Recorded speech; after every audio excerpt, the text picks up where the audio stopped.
Well, first of all, I want to thank everyone who stayed with us all day. This is the final conclusion of what's really been outstanding. It was a wonderful way to launch the council's competitiveness conversations across America in 2025. And I really want to just start here before I sit down, and Taylor and I are going to have a little conversation on kind of our impressions, what we learned, the things still to be done.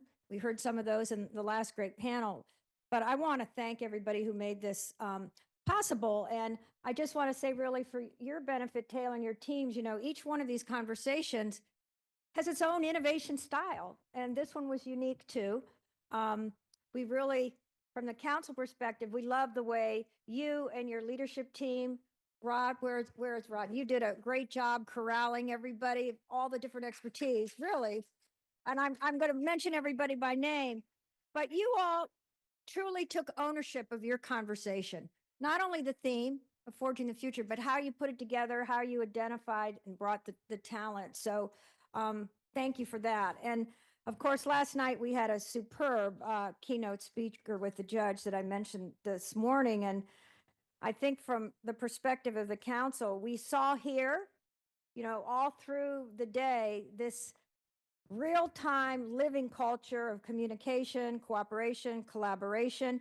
You're all co-creating a future here that's great for this region, for Texas, for our partnership with Mexico, going up to Canada as well, but also for our nation. And we want to really thank you for that. So let me personally call out the names of everybody. I've mentioned you, Rod McSherry, but I want to thank Dr. Michelle Atchison, Dr. Nicole Beebe, Dr. David Brown, Dr. Diana Huffaker, and you all were great. And I want to give everybody a round of applause because it's a lot of hard work.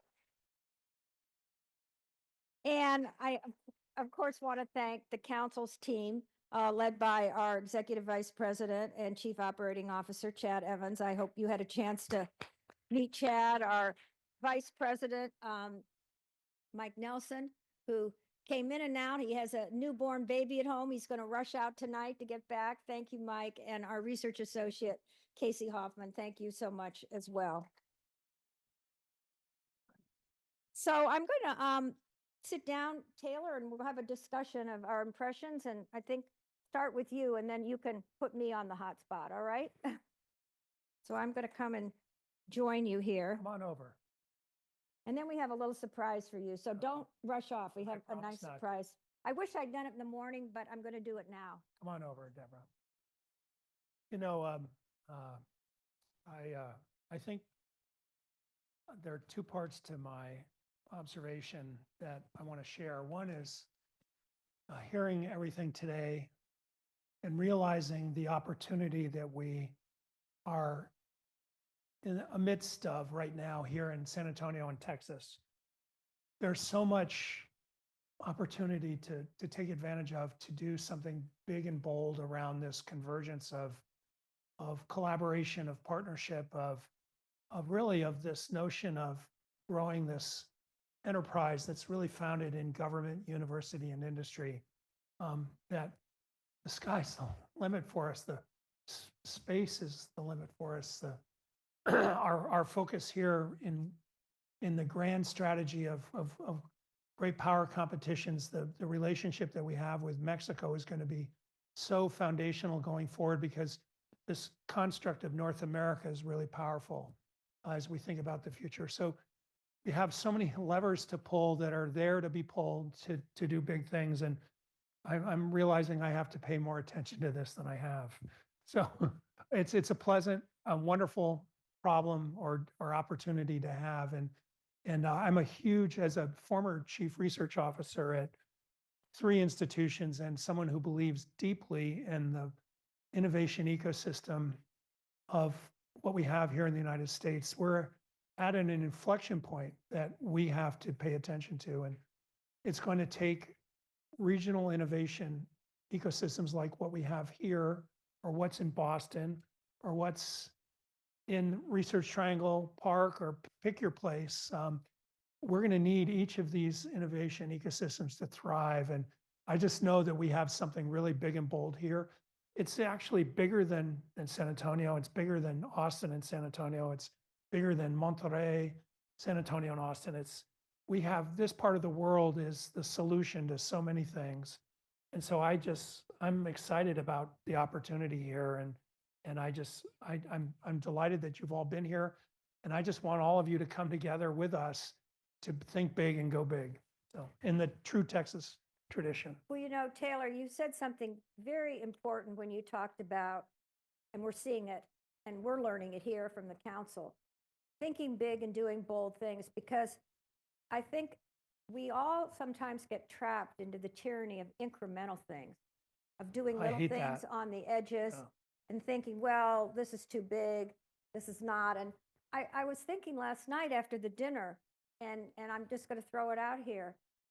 Everybody in this room, and I hoped I met most of you, and I don't think I did, but I consider you all friends and colleagues. I think everybody in this room has a personality that I would call very special for what we have to do. There are two types of people. There are people who are builders, and there are people who are blockers. And the builders are people that are the risk takers. They have visions. They look ahead. They know that, they want to make change. And sometimes it's going to be messy. They're going to hit a lot of stones in the road, but they push ahead. And the blockers are the people who say, no, it's better to just keep what we're doing. And, it's not great, and then they kind of work around the edges of the builders to try to stop things from being done. And I didn't sense that here, that you don't have a lot of blockers in Texas and in San Antonio. Actually, I think part of the Texas DNA is building. It's all about building here. And everybody thinks big and goes big here in Texas. And so I think there's a competitive advantage to that if you really want to get stuff done. And people talk about the big hat of Texas and roots, but Yeah. and what we're talking about, this is a secret sauce and part of your Yeah. culture. The other thing I really learned here, and you created some of the language around this convergence and densification of the cyber, the bio, the space futures, all linked across national security as well. I know that's historic in San Antonio to be the military city, but gosh, it's really the military city of the future with what you're doing. Yeah, and I would posit that that some of our best innovation ecosystems in the United States have the benefit of densification of either thought leadership, fiscal investment, geography, and an institutional anchoring that lays the groundwork for an innovation ecosystem. And the very best ones have all of those at the same time.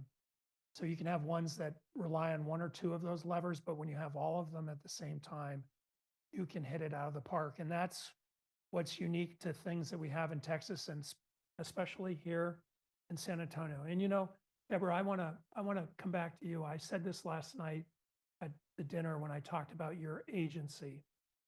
I have a sense of urgency about the fact that the world is changing for our innovation ecosystem here in the United States. I think we're going to transition to a period where corporate R&D is more important, philanthropic R&D is more important. The federal government will continue to support R&D, but it'll be on the more applied side of things, and it will be maybe a little more transactional in nature in terms of let's put an investment into this to get something to come out of it to benefit society. The blue sky innovation enterprise that we've relied on since the late 1940s is going to evolve and have to change.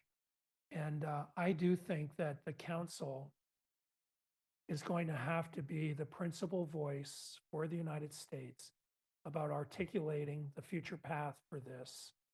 And I want to know what we can do here in Texas to help you as you navigate knitting together all of your regional conversations and coming forward in the next year or so with a very big plan for the innovation enterprise. And so how can we help you with that? Because we are here to help you. Thank you for that.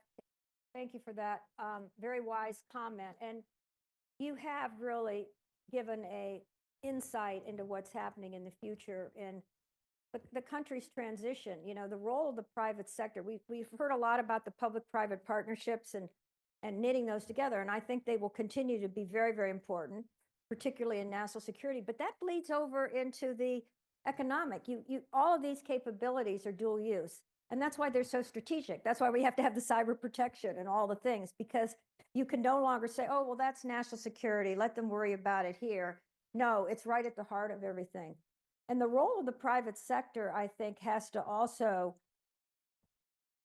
evolve and to become more mature. And one of the things that I'm very proud at the Council on Competitiveness, I've been the CEO for quite a few years now, and I've seen the evolution of the thinking in our great CEO leaders. The ones who come to our table and work with us, they've built great companies. They're at the top of their game. They're creating tremendous wealth and value for the United States. But when they come to the Council on Competitiveness, they care about our country. They're not there to just advance the interests of their own firm. They're not there to say, oh, council, go lobby on an issue that really belongs in their trade association.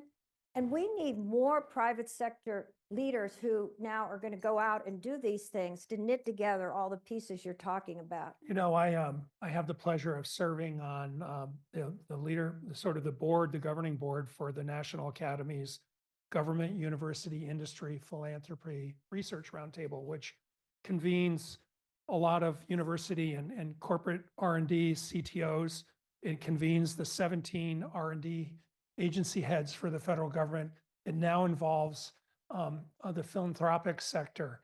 And we sit here and discuss, especially in the last few months, about the future of the enterprise. What I'm going to say is that the Council on Competitiveness has a unique role in advocacy for this because of the fact that the principal CEOs of the major corporations in the United States are so aligned with what the council's doing, and they can operate at a level of agency with you and with the council itself, that you have a special opportunity going forward. And so that's why I'm delighted that you're here, and I'm delighted that we're having this conversation. I'm delighted that you have a chance to learn more about what's going on here in Texas. The last time you were here in San Antonio, you had a wonderful story about when you were at NSF and dealing with some things. I hope that that was a while ago, and you had a Romanian scientist who defected, which is a great story. There should be like a TV series about that. You'd be the star. And I like the idea of what your next story about San Antonio is going to be. It's going to be something big and bold, and we're excited about Well, that. I will tell you, I wanted to ask you, I don't want to put you on the spot, but when you talked about how we're going to take the learnings from these conversations, and we're going to be very soon, Chad, I may have to call on you for the dates, but very soon this month, we're going to be in Boulder, Colorado for a conversation. And that's going to be on resilience, climate, quantum. Then we're going to go in May to Santa Fe, where the directors of Los Alamos and Sandia will be with us again, looking at AI and cyber, but also other issues. And I think in space, and we're going to learn from this one. So anybody that's here, we'd love to have you join us. Then at the end in June, we'll be at Tufts, which is going to be interesting. Boston. Yeah, it's going to be the New England conversation, and a number of universities are involved. So it will be on the Tufts campus, but guess what topic they chose? What do you think would be the theme that the New England universities would choose? Who wants to guess? Red Sox. Well, that goes without saying, but anybody want to think, when you think of their assets, Boston, New England, what do you think they would choose for their theme? The convergence of the blue and green economy. Very much thinking of the oceans and things. And we didn't talk too much about that here, but it's very precious. And I'm a Tufts graduate, so I'm very proud that they're You doing gotta that. cut that. Yeah, but I also want to point out that when we were listening to the end of the last panel and talking about great powers and the fact that it's going to have a big focus on cyber will be foundational to it. And space, we both were talking about the fact that oceans, the ocean environment, is the other big place that this will all play out in.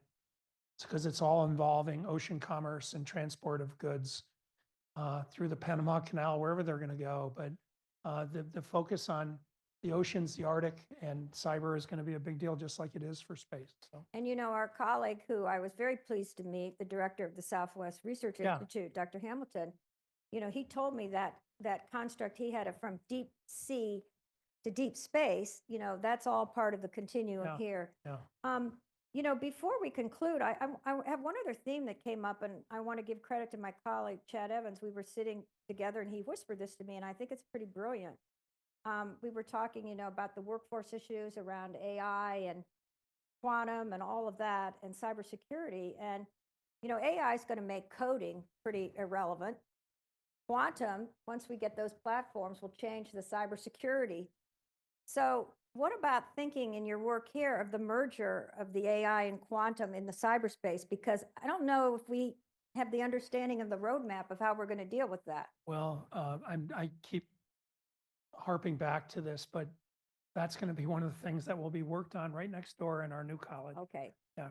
I'm glad to hear that. Computer engineering, the mashup of all these disciplines, computer engineering, computer science with AI is going to involve obviously new technologies, and quantum is going to be part of it. But there are lots of places around the world that do all of this well, but we just have this special convergence that we have that we're paying attention to. So the last thing I want to ask you and talk just a few minutes about, is this whole role of San Antonio being in this heartland of the Americas, this geography that you have. And last night, General Evans, we were talking at dinner, and I told him when my younger son was in artillery training as Marine officer at Fort Sill, we went out to the grounds, where the Apaches and Comanches were. And he said, "Oh, you can see all the way to Texas." And I said, "How's that possible?" Well, we were talking last night, and the general said that the fort, Alamo, there's kind of a line of these forts that goes all the way up and connects,